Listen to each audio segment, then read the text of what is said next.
Hello student, biodiversity and it's conservation chapter number 15 चल रहा है, जिसमें अभी तक हमने इंट्रोडक्शन पार्ट पढ़ा। बायोडाइवर्सिटी के 3 डिफरेंट लेवल्स के बारे में पढ़ा, genetic, species and ecological levels के बारे में पढ़ा। उसके बाद हमने इनवर्टिब्रेट, वर्टिब्रेट, एनिमल और प्लांट्स की डाइवर्सिटी के बारे में पाई चार्ट्स पढ़े। वो पाई चार्ट्स बहुत इंपॉर्टेंट हैं आपके लिए एग्जाम के पॉइंट ऑफ व्यू से, उनको अच्छे से सभी लर्न करें। उसके बाद बायोडाइवर्सिटी के डिस्ट्रीब्यूशन पैटर्न्स हम स्टडी कर रहे हैं, जिनमें हमने स्टडी कर लिए हैं कि किस किस तरह से बायोडाइवर्सिटी चेंज होती है। इक्वेटर से पोल्स की तरफ चलते हैं तो बायोडाइवर्सिटी कैसे चेंज होती है और कैसे डिक्रीज होती जाती है। ठीक है, तो सबसे ज़्यादा बायोडाइवर्सिटी रिच रीजन्स मैंने जो आपको बताया वो है ट्रॉपिकल रेन फॉरेस्ट। अब ट्रॉपिकल रेन फॉरेस्ट में अब आगे मैं टॉपिक स्टार्ट कर रहा हूँ, reasons for greater biodiversity in tropic.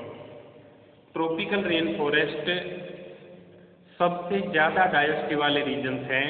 इसके क्या कॉज हैं? ठीक है, तो इसके 3 मेन कॉज हैं कि क्यों ट्रॉपिकल रीजन्स में बायोडाइवर्सिटी ज़्यादा प्रेजेंट होती है। ठीक है, तो पहला कॉज है मोर स्पेसिएशन। ट्रॉपिकल रीजन्स क्या है कि लॉन्ग टाइम इंटरवल में इवोल्यूशन वहाँ पर बहुत फास्ट हुआ है, क्योंकि वहाँ पर अनडिस्टर्ब्ड एनवायरमेंटल कंडीशंस बहुत लंबे टाइम से चली आ रही हैं। इसलिए वहाँ पर स्पीसीज के अंदर धीरे धीरे वेरिएशंस एक्युमुलेट होकर इवोल्यूशन का जो प्रोसेस है वो भी फास्ट चल रहा है, और उसके कारण वहाँ पर डिफरेंट टाइप के प्लांट्स और एनिमल स्पीसीज ग्रो हुई हैं, डेवलप हुई हैं, इवोल्व हुई है। इसके कारण वहाँ पर स्पीसीज डाइवर्सिटी ट्रॉपिकल रीजन्स में ज़्यादा है। सेकेंड, ट्रॉपिकल रीजन्स में सोलर एनर्जी की अवेलेबिलिटी बहुत ज़्यादा है। Due to more solar energy availability, more plants are growing there, performing photosynthesis, making the food. और ज़्यादा टाइप ऑफ प्लांट्स वहाँ पर क्योंकि इवोल्व और डेवलप हुए हैं, इसलिए वहाँ उन प्लांट्स पर फूड के लिए डिपेंड करने वाले एनिमल्स और भी जो लिविंग ऑर्गेनिजम्स हैं उनकी स्पीसीज में वेरिएशन ज़्यादा आई है, तो ज़्यादा सोलर अवेलेबिलिटी अवेलेबल है। थर्ड, वहाँ पर कांस्टेंट एनवायरनमेंट रहा है लॉन्ग टाइम से। कांस्टेंट एनवायरनमेंट का मतलब क्या है कि टेम्परेचर, रेनफॉल, इन सभी की एक वाइड रेंज है जो कि लॉन्ग टाइम से अनचेंज होने के कारण वहाँ पर वाइड रेंज ऑफ टेम्परेचर वाले प्लांट, एनिमल्स और माइक्रो ऑर्गेनिज्म ज़्यादा ग्रो कर रहे हैं, जिसके कारण वहाँ की जो डाइवर्सिटी है वो ज़्यादा इंक्रीज हुई है। तो सोलर एनर्जी, स्पेसिएशन और more evolution, these are 3 causes of biodiversity rich tropical rain forest. 3 cause क्या क्या हैं वो आपको पॉइंट वाइज लिखने, नोट्स में सेंड करूँगा। उसके बाद है स्पीसीज एरिया रिलेशनशिप। ठीक है, स्पीसीज एरिया रिलेशनशिप का मतलब ये है कि जब हम किसी एक इकोसिस्टम को स्टडी करते हैं, इकोसिस्टम ऐसे भी हैं जहाँ पर स्पीसीज की रिचनेस बहुत कम है, और कुछ इकोसिस्टम्स ऐसे भी हैं जहाँ पर स्पीसीज की रिचनेस बहुत ज़्यादा है। कम स्पीसीज रिचनेस और ज़्यादा स्पीसीज रिचनेस ये बहुत मैटर करती हैं एक इकोसिस्टम की स्टेबिलिटी के लिए। जो इकोसिस्टम ज़्यादा स्पीसीज डाइवर्सिटी या ज़्यादा स्पीसीज रिचनेस शो करेंगे, वहाँ की स्टेबिलिटी, उस इकोसिस्टम की स्टेबिलिटी उतनी ही ज़्यादा होती है। ठीक है, तो स्पीसीज एरिया रिलेशनशिप ये एक ग्राफ बनाया था, साइंटिस्ट का नाम था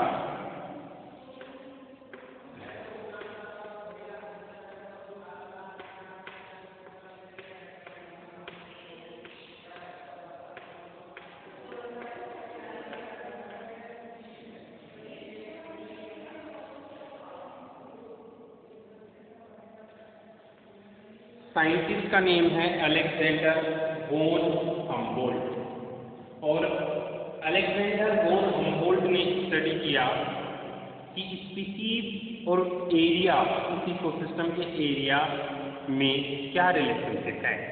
तो उन्होंने जो ग्राफ प्लॉट किया वो कुछ इस तरह का था।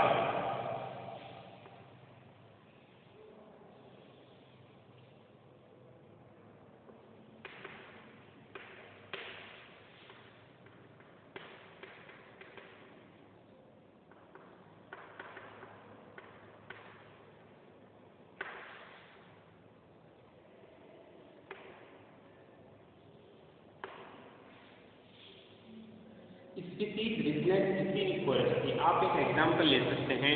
किसी एक फॉरेस्ट में आप टाइप ऑफ स्पीसीज यानी कि नंबर एंड वेराइटी, सॉरी सिर्फ वेराइटी ऑफ स्पीसीज अगर एक फॉरेस्ट में आप काउंट करना चाह रहे हैं और फॉरेस्ट के एक एंड पर आप एंटर हुए हैं, तो जैसे जैसे फॉरेस्ट के अंदर आप जाते जाएंगे, मतलब फॉरेस्ट का ज़्यादा एरिया कवर करते जाएंगे, उतनी ही स्पीसीज की डाइवर्सिटी इंक्रीज होती जाएगी प्रोपोर्शनल मैनर में।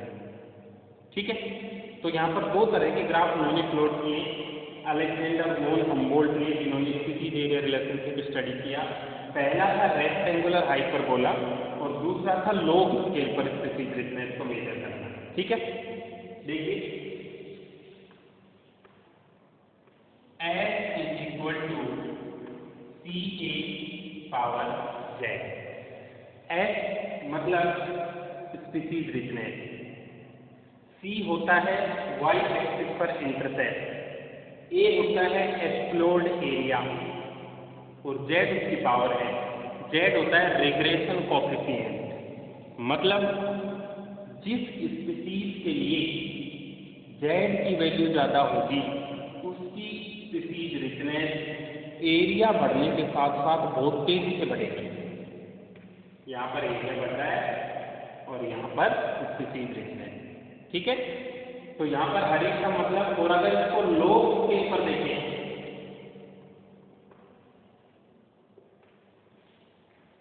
लॉग स्केल पर देखेंगे तो आपको मिलेगा log S is equal to log C plus Z log A। मतलब अगर आप लॉग स्केल पर स्पीसीज रिचनेस का एरिया से रिलेशनशिप एस्टेब्लिश करेंगे तो फॉर्मूला ये आएगा, और अगर डायरेक्टली एस्टेब्लिश करेंगे तो ग्राफ और फॉर्मूला ये आएगा। यहाँ पर सबसे मेन जो गौर करने की बात है वो ये है कि जब हम किसी फॉरेस्ट में स्पीसीज रिचनेस स्टडी करते हैं तो जैसे ही आप फॉरेस्ट में स्पीसीज रिचनेस स्टडी करना स्टार्ट करेंगे, फॉरेस्ट के एक एंड से टाइप ऑफ स्पीसीज काउंट करते हुए चलेंगे तो शुरू में तो आपको ग्राफ इस तरह ही मिलने वाला है। क्यों? क्योंकि जितना आप फॉरेस्ट के अंदर जाएंगे उतनी ही variety of species of living organism आपको ज़्यादा मिलती जाएंगी। मतलब जितना एरिया बढ़ा उतनी ही स्पीसीज रिचनेस भी बढ़ेगी। ठीक है, और बाद में जैसे जैसे आपका एक्सप्लोर्ड एरिया इंक्रीज होता जाएगा वैसे वैसे अब वही स्पीसीज रिपीट होने लगेंगी और नई स्पीसीज बहुत ही कम ऐड होने लगेंगी। एक पॉइंट ऐसा भी आएगा जिसमें जब मैक्सिमम स्पीसीज रिचनेस, मतलब उस फॉरेस्ट में प्रेजेंट सभी स्पीसीज को आप काउंट कर चुके होंगे टाइप ऑफ स्पीसीज को, तो फिर ये ग्राफ स्टेबल भी हो जाएगा। ठीक है, यहाँ पर सबसे मेन फैक्टर जो डिसाइड करेगा स्पीसीज रिचनेस वो होता है Z। Z को रिग्रेशन कोएफिशिएंट बोलते हैं। Z कम तो स्पीसीज रिचनेस का जो ग्राफ है वो स्लो चलेगा, Z ज़्यादा उतना ही फास्ट चलेगा। ठीक है, इस तरह से अलेक्जेंडर वॉन हम्बोल्ट ने स्पीसीज रिचनेस को स्टडी किया था। Z की value most of the living organism के लिए रेंज होती है 0.6 से 1.2। Z regression coefficient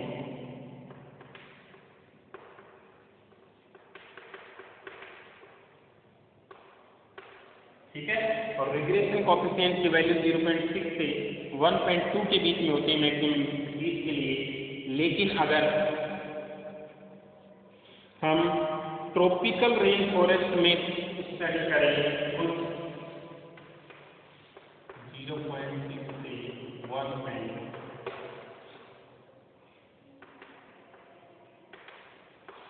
फ्रूगीवोर bird, tropical region में अगर हम फ्रूगीवोर बर्ड के लिए इसकी वैल्यू देखें तो ये ज़्यादा होती है। इसका मतलब ट्रॉपिकल रेन फॉरेस्ट में फ्रूगीवोर बर्ड और मैमल की डायवर्सिटी ज़्यादा होती है, 1.12 होती है। इसका मतलब अगर फ्रूगीवोर बर्ड और मैमल्स के लिए जेड की वैल्यू ज़्यादा है तो स्पीसीज रिचनेस उनकी ट्रॉपिकल रेन फॉरेस्ट में बहुत ज़्यादा होगी। ठीक है, तो कुल मिलाकर ये है कि अलेक्जेंडर वॉन हम्बोल्ट ने ये बताया कि स्पीसीज रिचनेस और एरिया में एक रिलेशनशिप है। जैसे जैसे एक्सप्लोर्ड एरिया बढ़ता है वैसे वैसे स्पीसीज रिचनेस वहाँ की इंक्रीज होती जाती है। और जब एक्सप्लोर्ड एरिया मैक्सिमम हम कवर कर लेते हैं तो स्पीसीज रिचनेस का जो इंक्रीज होने का ग्राफ है वो स्लो हो जाएगा और अल्टीमेटली कांस्टेंट हो जाएगा, क्योंकि बार बार फिर वही स्पीसीज रिपीट भी होने लग जाती है। ठीक है, तो ये है स्पीसीज एरिया रिलेशनशिप। मोर एक्सप्लोर्ड एरिया मतलब मोर स्पीसीज रिचनेस।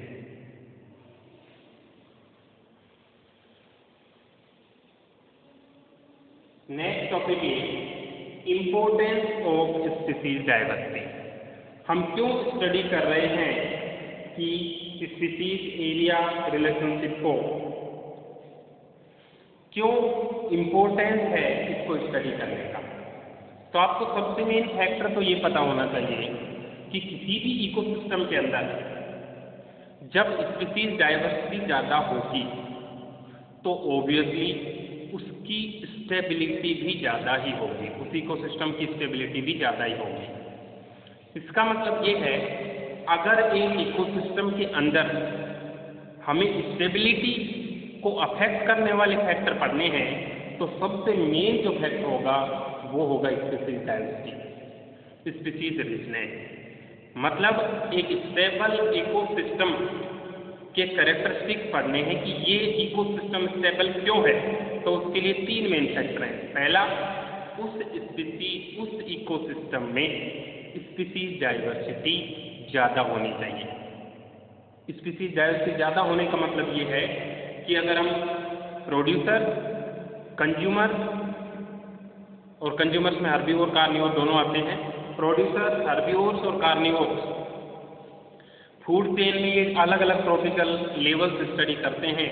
तो अगर एक इकोसिस्टम में प्रोड्यूसर की स्पीसीज टाइप 100 है, उन पर डिपेंड करने वाले हर्बीवोर्स 50 हैं, उन पर डिपेंड करने वाले कार्निवोर्स 20 हैं, और दूसरा इकोसिस्टम ऐसा है कि पहले ट्रॉपिक लेवल पर 1000 है, दूसरे पर 500 है, तीसरे पर 200 है, तो जो दूसरे वाला इकोसिस्टम है उसकी स्टेबिलिटी ज़्यादा होगी। क्यों? ज़्यादा टाइप ऑफ ऑर्गेनिज्म, ज़्यादा टाइप ऑफ पॉपुलेशन इंटरेक्शन, ज़्यादा अवेलेबिलिटी होगी फूड रिसोर्सेज की, उसी तरह ज़्यादा रिसाइकलिंग होगी मिनरल्स की। तो कुल मिलाकर ये ज़्यादा स्पीसीज डाइवर्सिटी मतलब ज़्यादा इकोसिस्टम स्टेबिलिटी, पहला पॉइंट। दूसरा पॉइंट ये है कौन सा इकोसिस्टम स्टेबल होगा, वो इकोसिस्टम स्टेबल होगा जिसके अंदर productivity of ecosystem. Productivity of ecosystem का मतलब ये होता है कि एक पूरे ईयर में फोटोसिंथेसिस से प्लांट यानी कि प्रोड्यूसर कितना बायोमास बनाते हैं, कितना ऑर्गेनिक मैटर बनाते हैं, कितनी ग्लूकोज या कार्बोहाइड्रेट्स का सिंथेसिस करते हैं। जितना ज़्यादा उस ग्लूकोज या कार्बोहाइड्रेट यानी कि बायोमास का अमाउंट होगा और स्टेबल भी होगा, उतना ही इकोसिस्टम स्टेबल होगा। बायोमास का अमाउंट स्टेबल होने का मतलब ये है कि अगर इस साल 10,000 टन बायोमास बना है तो अगली बार भी लगभग 10 होना चाहिए, उसके नेक्स्ट भी लगभग 10 होना चाहिए। बहुत बड़ी वेरिएशन प्लस में तो आ सकती है लेकिन माइनस में नहीं आ सकती। मतलब एक तो ऐसा इकोसिस्टम जिसमें लास्ट ईयर बायोमास बना था 10 मिलियन टन, इस साल बायोमास बना है 9.9 मिलियन टन। एक तो ये इकोसिस्टम है। दूसरा ऐसा है जिसमें 10 मिलियन टन पिछली बार बना था और 7 मिलियन टन इस बार बना है। तो जिसमें जो ये डिफरेंस बड़ा रह गया ना, उस इकोसिस्टम की डाइवर्सिटी, उस इकोसिस्टम की स्टेबिलिटी कम होगी।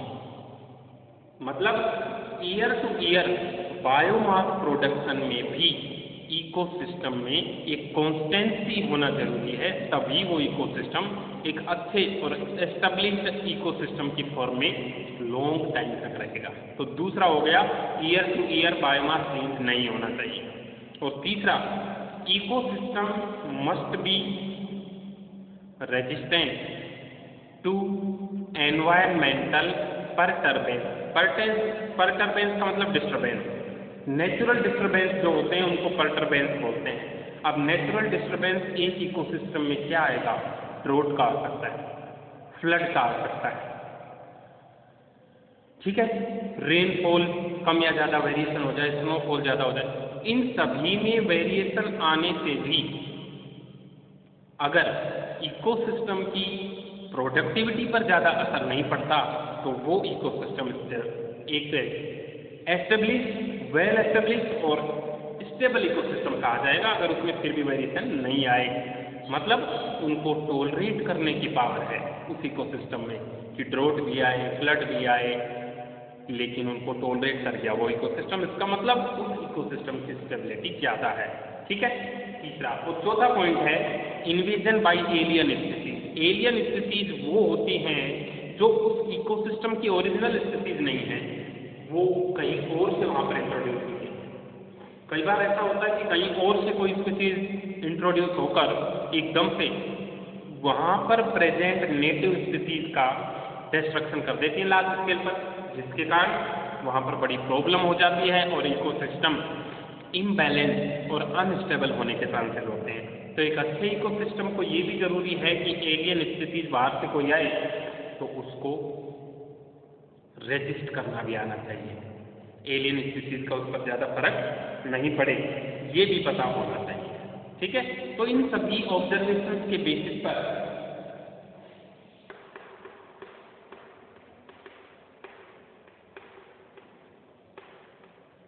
दो साइंटिस्ट जिनमें से एक डेविड टिलमैन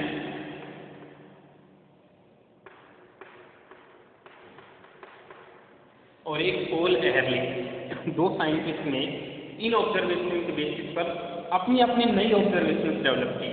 डेविड टिलमैन ने कहा कि इकोसिस्टम वो ही स्टेबल रहेगा जिसमें ईयर टू ईयर वेरिएशन नहीं आएगी, इन्हीं चीज़ों को रिपीट किया। एनवायरमेंटल जो डिस्टर्बेंस है उनसे वो डिस्ट्रक्ट नहीं होगा, स्पीसीज डाइवर्सिटी सबसे ज़्यादा होगी। इस पर ज़्यादा फोकस किया किसने? डेविड टिलमैन ने। More variety of living organisms, more stability of the concern ecosystem, ठीक है, ये बताया डेविड टिलमैन ने। और पॉल एहरले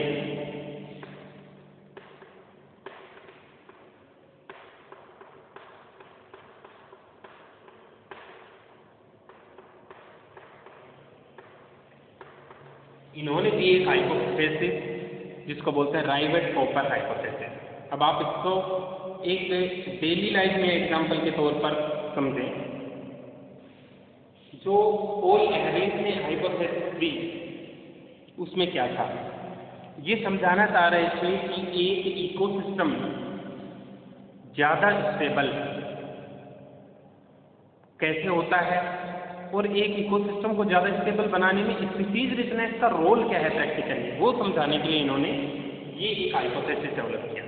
तो इस हाइपोथेसिस में उन्होंने क्या एक्सप्लेन किया वो आप समझें। पॉल एहरले ने बताया कि अगर एक एयरप्लेन को, एक हवाई जहाज को एक इकोसिस्टम की तरह मान लिया, उसमें जो बैठे हुए पैसेंजर्स हैं उनको स्पीसीज, उनमें पैसेंजर्स हैं और इन जो पैसेंजर्स जिन सीट्स पर बैठे हुए हैं उनमें जो स्क्रू लगे हुए हैं, जो पेच लगे हुए हैं या बुलेट लगे हुए हैं, उनको हम उस पूरे एरोप्लेन को स्टेबल करने वाली स्पीसीज मान लेते हैं। तो उस एरोप्लेन में हजारों तरह के बुलेट लगे हुए हैं, उन सभी ने मिलकर एरोप्लेन को बनाया है और वो एक इकोसिस्टम बन गया, स्टेबल उन सभी स्क्रू की वजह से, उन सभी पेच की वजह से, ठीक है। उन राइवेट बोलते हैं उन पेच को, उन स्क्रू को। अब अगर मान लीजिए पैसेंजर्स में से कोई एक व्यक्ति जो सीट पर बैठा हुआ है, वो बैठे बैठे उसमें से एक राइवेट रिमूव कर लेता है, उसको घुमा घुमा के बुलेट को निकाल के अपने बैग में डाल के अपने घर ले आता है, तो आप क्या सोचते हैं, क्या उस बुलेट को निकालने से वो एरोप्लेन गिर गया होगा? नहीं। क्यों? क्योंकि वहां पर मिलियंस ऑफ राइवेट मिलकर उस इकोसिस्टम को स्टेबल बना रहे हैं। इसी के पैरेलली आप सोचिए कि मिलियंस ऑफ स्पीसीज मिलकर एक इकोसिस्टम को स्टेबल बनाती हैं, ठीक है। अगर उन मिलियंस ऑफ स्पीसीज में से कोई एक आध स्पीसीज बीच में एक्सटिंक्ट भी हो जाए तो उस इकोसिस्टम पर ज़्यादा बड़ा फर्क नहीं पड़ता, जैसे कि एरोप्लेन में एक स्क्रू रिमूव होने से ज़्यादा फर्क नहीं पड़ा। ओके, ठीक है। अब अगर इस एक की जगह सभी पैसेंजर अपनी अपनी सीट से दो तीन बुलेट खोल लें, तो रिजल्ट क्या होने वाला है कि धीरे धीरे वो इकोसिस्टम इम्बैलेंस होने लगेगा। क्यों?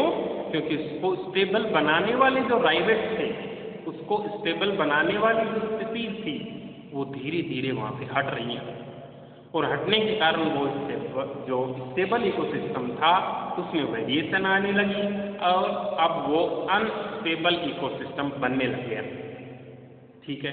इसका मतलब एक या दो स्थिति किसी ट्रॉपिक लेवल पर से गायब होने से इकोसिस्टम इम्बैलेंस नहीं होता। जब ग्रुप ऑफ स्पीसीज एक इकोसिस्टम में अलग अलग फूड चेन जो ट्रॉपिक लेवल है उनसे गायब होने लगेंगी, तब वो इकोसिस्टम अनस्टेबल होने लगेगा। सीधी सी बात है, एक बुलेट निकालने से कुछ नहीं होगा, लेकिन ऐसे 1000-2000 बुलेट अभी निकाल लें तो उस एरोप्लेन को फर्क पड़ने लग जाता है, ठीक है। अब एक और चीज सुनिए आप, राइवेट का रोल है, लेकिन राइवेट भी अलग अलग तरह के होते हैं, कुछ कम इम्पोर्टेंस वाले और कुछ ज़्यादा इम्पोर्टेंस वाले, जिनके रिमूव होने से थोड़ा बहुत फर्क पड़ता है या बिल्कुल भी फर्क नहीं पड़ता, वो लेस इम्पोर्टेंट की स्पीसीज होती है, लेस इम्पोर्टेंट स्पीसीज होती है, और जिनको निकालने से इकोसिस्टम एकदम से इम्बैलेंस हो सकता है, वो होती है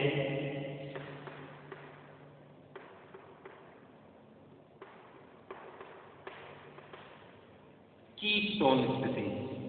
ऐसी स्पीसीज जो बहुत ही क्रूशियल रोल प्ले करती हैं इन फूड चेन्स में जो इकोसिस्टम में चलते हैं, उनको हम बोलते हैं कीस्टोन स्पीसीज। तो कीस्टोन स्पीसीज का रोल सबसे क्रूशियल है। अगर आप एक एरोप्लेन को स्टडी कर रहे हैं राइवेट हॉपर हाइपोथेसिस में, तो वहाँ पर कीस्टोन स्पीसीज क्या होगी, मतलब इम्पोर्टेंट स्क्रू क्या होगा, पायलट के पास लगे हुए स्क्रू, जो चला रहा है उसको, जो ड्राइव कर रहा है, उसने भी अगर एक दो स्क्रू निकाली है तो वो तुरंत इम्बैलेंस होकर वो इकोसिस्टम डिस्टेबलाइज हो जाएगा। उसी तरह इकोसिस्टम में भी ऐसी स्थितियां हैं जिनके हटने से एकदम से बहुत बड़ा फर्क पड़ता है, ठीक है।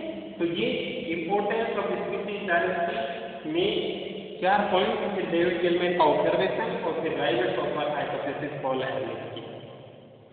ओके, समझे? Law of biodiversity. अब है नेक्स्ट टॉपिक कि अगर हम बायोडायवर्सिटी लॉ की बात कर रहे हैं तो हमें ये भी पता होना चाहिए कि लास्ट के कुछ ईयर्स में कौन कौन सी स्थिति, कितनी स्थिति लॉस हो रही है, क्योंकि बार बार हम डिस्कस कर रहे हैं कि स्थिति का बहुत क्रूशियल रोल होता है इकोसिस्टम को बैलेंस करने के लिए। तो लॉ ऑफ बायोडायवर्सिटी में फिर से कुछ डेटा है जो कि आपको लिख के लर्न करने हैं। लॉस ऑफ बायोडायवर्सिटी का मतलब ये है कि ह्यूमंस के इंटरफेरेंस की वजह से कौन कौन सी स्पीसीज ऐसी हैं या फिर कितनी स्पीसीज ऐसी हैं जो कि डिसअपीयर हो रही हैं, ठीक है। तो उनमें सबसे मेन लॉस ऑफ बायोडायवर्सिटी में ये है, एक एक पॉइंट को स्टडी करेंगे कि ट्रॉपिकल पैसिफिक आइसलैंड में जहाँ पर ह्यूमंस पहले नहीं होते थे, अब धीरे धीरे वहाँ पर सिटी बन रहे हैं, इंडस्ट्रीज बन रहे हैं। तो सिर्फ ट्रॉपिकल पैसिफिक आइसलैंड में ह्यूमंस के इंटरफेरेंस यानी कि ह्यूमंस के इंडस्ट्रियलाइजेशन या फिर अर्बेनाइजेशन के कारण 2000 स्पीसीज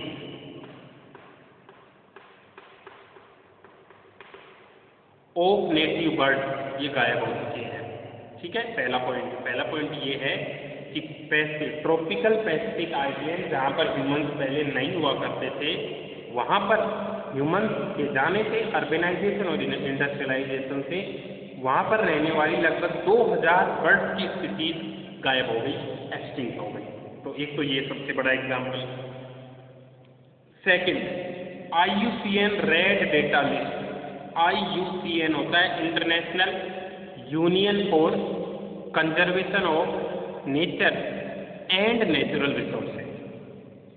ये यूनियन ऑब्जर्वेशन करती है कि कहाँ से कौन सी स्पीसीज कब गायब हो गई, एक्सटिंक्ट का रिकॉर्ड रखती है, एंडेंजर्ड का रिकॉर्ड रखती है। एक्सटिंक्ट वो जो खत्म हो गई, एंडेंजर्ड वो जो नियर फ्यूचर में खत्म हो जाएंगी अगर उनको कंजर्व नहीं किया गया। वनरेबल स्पीसीज वो होती हैं जो कि नियर फ्यूचर में एंडेंजर्ड हो जाएंगी अगर उनका इसी तरह एक्सप्लॉयटेशन जारी रहा तो IUCN रेड डेटा लिस्ट उन प्लांट्स एनिमल्स की लिस्ट होती है जिसमें रिसेंटली पिछले कुछ डिकेड्स में या पिछले कुछ 100 ईयर्स में कौन कौन सी स्पीसीज गायब होगी इसके बारे में डिटेल होती है। ठीक है, तो उसके अकॉर्डिंग क्या है,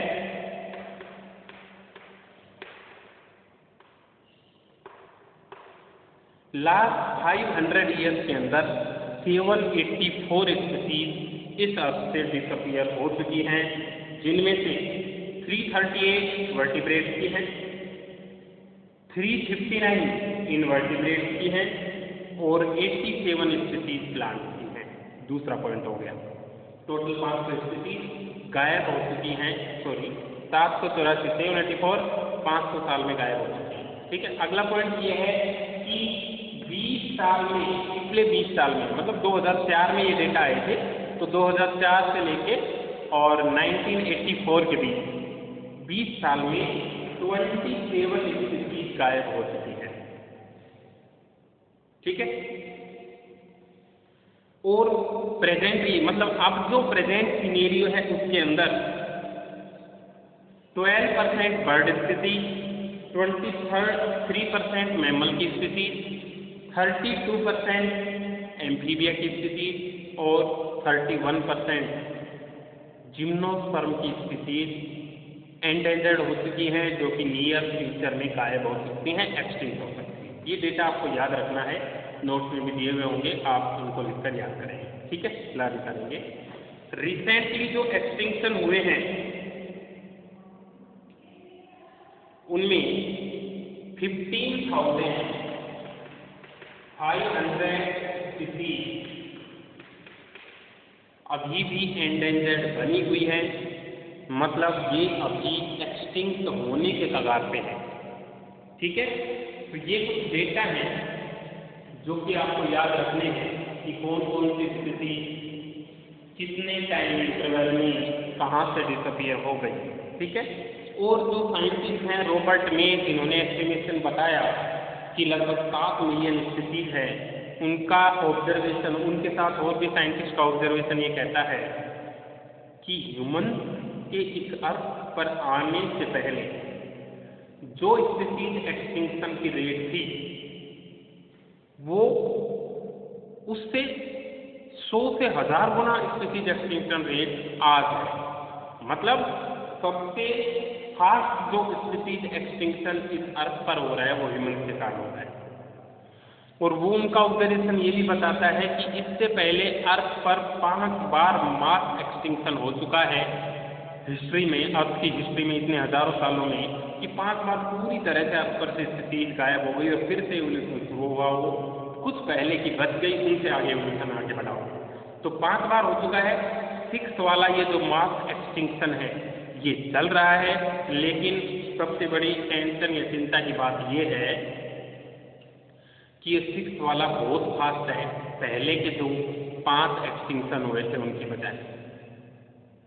ठीक है, 100-200 साल में इस तरह का एक्सटिंक्शन फिर से होने वाला है, ये उनका एक आइडिया कहता है। तो ये सब स्थिति लॉस ऑफ बायोडायवर्सिटी। उसके बाद ये सब पॉइंट हो गए। अगर बायोडायवर्सिटी लॉस होती है तो क्या होगा? अगर बायोडायवर्सिटी लॉस हुई तो एक इकोसिस्टम की प्रोडक्टिविटी घट जाएगी, डिक्रीज इन प्लांट प्रोडक्शन और प्लांट प्रोडक्टिविटी। सेकेंड, अगर इकोसिस्टम में स्पीसीज यानी कि बायोडायवर्सिटी का लॉस होता है तो उसके एनवायरमेंटल जो पर्टर्बेंस हैं, फ्लड, ड्रॉट, इनके लिए रेजिस्टेंस घट जाएगा, मतलब वही बात है, अनस्टेबल होने के चांसेस ज़्यादा होंगे। और तीसरा, disease, water cycle, paste cycle, mineral cycle, ये सारे साइकिल डिस्टर्ब हो जाएंगे, अल्टीमेटली इकोसिस्टम ही डिस्टर्ब हो जाएगा। तो 3 कोज आपको लिखने हैं। रिजल्ट लिखने क्या होगा अगर बायोडायवर्सिटी लॉस हुआ तो क्या होगा? ठीक है, समझे आप? ये लॉस के बारे में है। अब हम कोज पढ़ेंगे।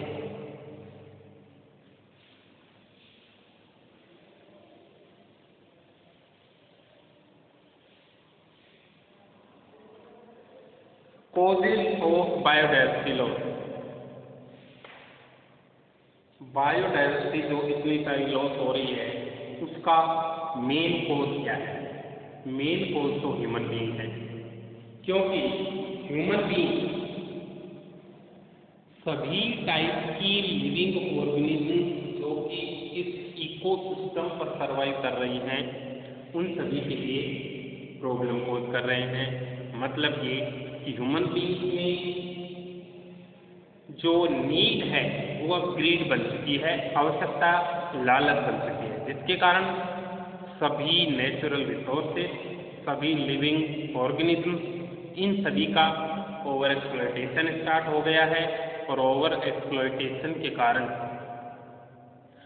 धीरे धीरे इकोसिस्टम्स का डिस्ट्रक्शन स्टार्ट हो गया है। इकोसिस्टम्स अगर डिस्ट्रॉय होने लगेंगे, स्टेबिलिटी अगर चेंज होने लगेगी तो धीरे धीरे पूरा अर्थ इकोसिस्टम भी डिस्ट्रॉय होने के चांसेस हैं। ठीक है, तो बायोडायवर्सिटी लॉस के कॉज 4 मेन कॉज है बायोडायवर्सिटी लॉस के। क्या क्या है? फर्स्ट,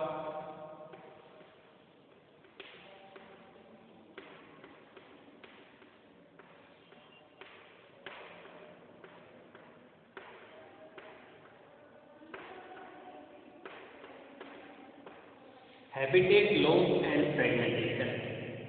ह्यूमंस ने जो पहले फॉरेस्ट रीजन हुआ करते थे उनके बीच बीच में सिटीज बना ली, इंडस्ट्रीज बना ली, जिसके कारण वो पूरा बड़ा जो इकोसिस्टम था वो टुकड़ों में टूट गया, जिसके कारण स्पीसीज का माइग्रेशन बंद हो गया, उनके बीच इंटरेक्शन बंद हो गए और स्पीसीज धीरे धीरे एक्सटिंक्ट होने लगे।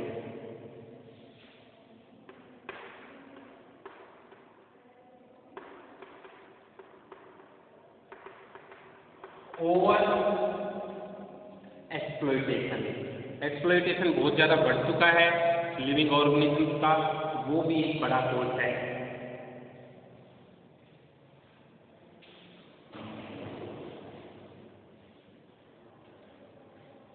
थर्ड,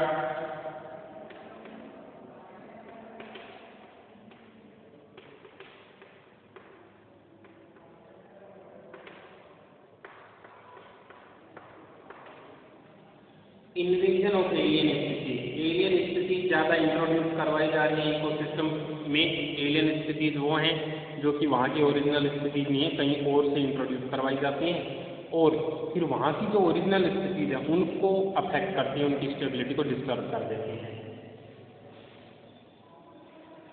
और फोर्थ है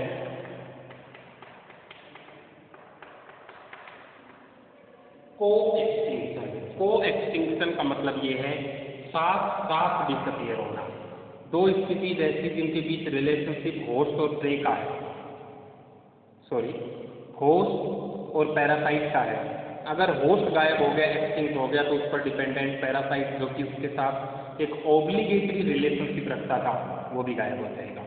प्लांट पॉलिनेटर्स में इस तरह का सिम्बायोसिस हम देखते हैं, कुछ में हमने एग्जाम्पल भी पढ़ा है। अगर पॉलिनेटर गायब हो गया तो उसमें और कोई पॉलिनेशन नहीं करेगा तो वो प्लांट भी धीरे धीरे गायब हो जाएगा। ठीक है, तो ये क्वेश्चन। तो कोजेस ऑफ बायोडायस्टिलोस कितने हैं? 1 2 3 4। तो इनको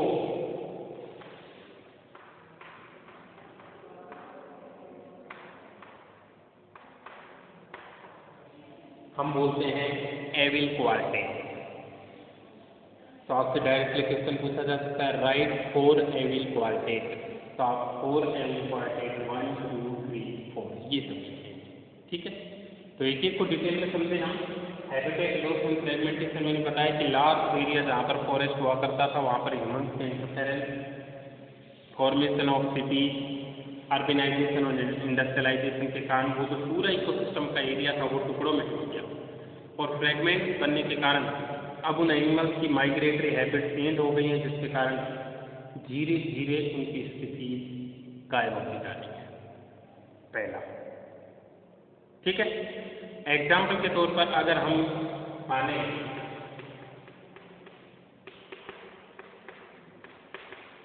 पहले ट्रॉपिकल रेन फॉरेस्ट जो कि लैंड एरिया पर 14% थे, अब वो 6% ही रह गए हैं। कितने रह गए? 6% रह गए। तो ये क्यों हुआ? हैबिटेट लॉस एंड फ्रेगमेंटेशन के कारण फॉरेस्ट के आधे से कम रह गए, तो अपने आप वहाँ पर रहने वाली स्थिति एक्सटिंक्ट होंगी, ठीक है। आपने फॉरेस्ट सुना है अमेजोन रेन फॉरेस्ट, जिनमें बायोडायवर्सिटी दुनिया में सबसे ज़्यादा है। वो अमेजोन रेन फॉरेस्ट को हम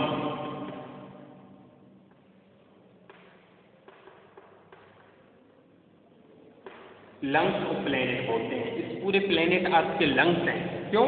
क्योंकि टोटल ऑक्सीजन का जो पूरे एटमॉस्फेयर में ऑक्सीजन है, उस ऑक्सीजन का 20% अकेले अमेजोनियन रेन फॉरेस्ट ही बनाते हैं। इसलिए अमेजोनियन रेन फॉरेस्ट का गायब होना, धीरे धीरे खत्म होना, ये चिंता का विषय है, कंसर्न है। और अमेजोनियन रेन फॉरेस्ट में रहने वाली स्थिति भी धीरे धीरे गायब हो रही हैं, जिसके बारे में सोचने की जरूरत है, ठीक है। तो अमेजन रेन फॉरेस्ट कम होना, अमेजन रेन फॉरेस्ट 2 मेन कोज के लिए कम हो रहे हैं। एक तो सोयाबीन एग्रीकल्चर के लिए साफ किए जा रहे हैं, और दूसरा कैटल बढ़ाने के लिए अमेजन रेन फॉरेस्ट को काट के ग्रासलैंड में कन्वर्ट किया जा रहा है। तो 2 मेन कोज आप बताएंगे, एक तो ग्रासलैंड बनाना और एक सोयाबीन की एग्रीकल्चर करना, ठीक है।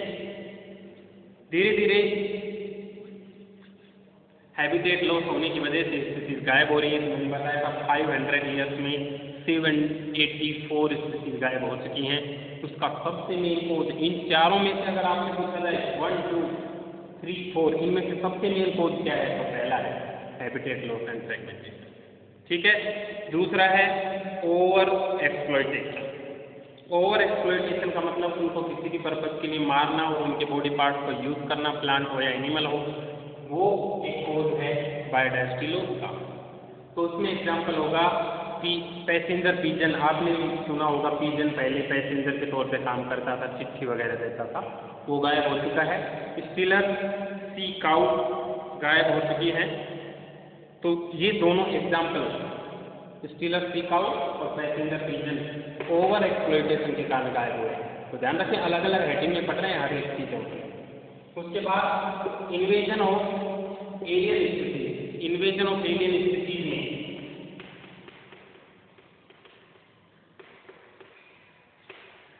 नील पर्च जो इंडिया में तो लेक विक्टोरिया में इंट्रोड्यूस किया गया, उसकी वजह से विक्टोरिया लेक में प्रेजेंट सिक्लेट फिश गायब हो गई, क्योंकि इसमें ज़्यादा उसको ओवर एक्सप्लॉयटेशन कर दिया, उसको खा गई, इसकी वजह से ये स्पीसीज यहाँ से गायब हो गई।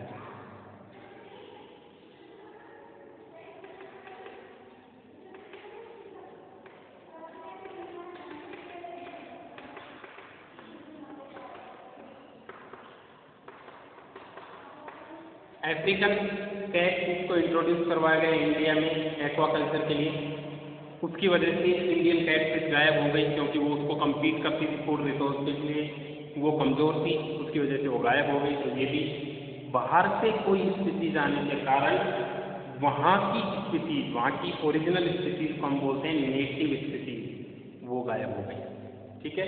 और थर्ड,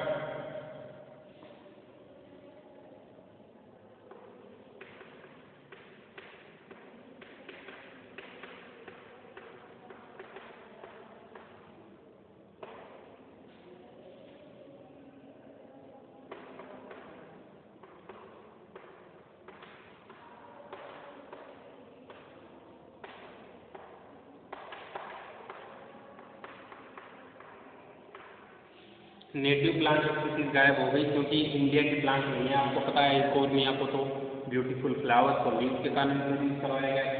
लेंटाना और पार्थिनियम वीड है, ये वीड सोइल में ग्रो करती हैं, सारे मिनरल्स को खुद खींच लेती हैं, जिसके कारण जो ओरिजिनल स्पीसीज है इंडिया की वो धीरे धीरे गायब होती जा रही है। ठीक है, तो ये तीनों example invasion of alien species.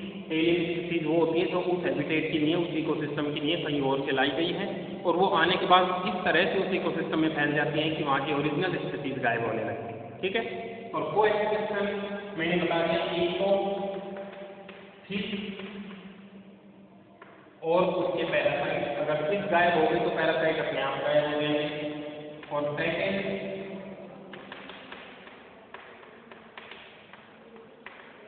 Plants और पॉलिनेटर्स, जैसे मैंने एग्जाम्पल बताया था, ये एक दूसरे पर डिपेंडेंट है। अगर पॉलिनेटर और प्लांट के बीच सिम्बायोसिस एसोसिएशन है तो प्लांट गायब होगा तो वो पॉलिनेटर भी अपने आप उसके साथ साथ ही गायब हो जाएगा। ठीक है, तो ये सारी चीज़ें हैं बायोडायवर्सिटी एंड कंजर्वेशन चैप्टर में। आगे हम पढ़ने वाले हैं कि हमें बायोडायवर्सिटी को क्यों कंजर्व करनी चाहिए और बायोडायवर्सिटी को कंजर्व करने के क्या क्या तरीके हम अपना रहे हैं, ये सब चीज़। ठीक है, तो आपको समझ में आया होगा। इसको अच्छे से समझें, नोट्स जब लिखें तो समझते हुए लिखें कि कहाँ पर क्या एग्जाम्पल है, कौन से डेटा हैं। इस चैप्टर में कुछ डेटा ज़्यादा है, उनको आपको लर्न करना ही है। ठीक है, नोट्स बनाते रहें और रिवाइज करें। पहले वीडियो देखें, फिर नोट्स बनाकर एक बार फिर से वीडियो देखें, बेटर अंडरस्टैंडिंग होगी आपकी। Okay, next topic next lecture से। Thank you.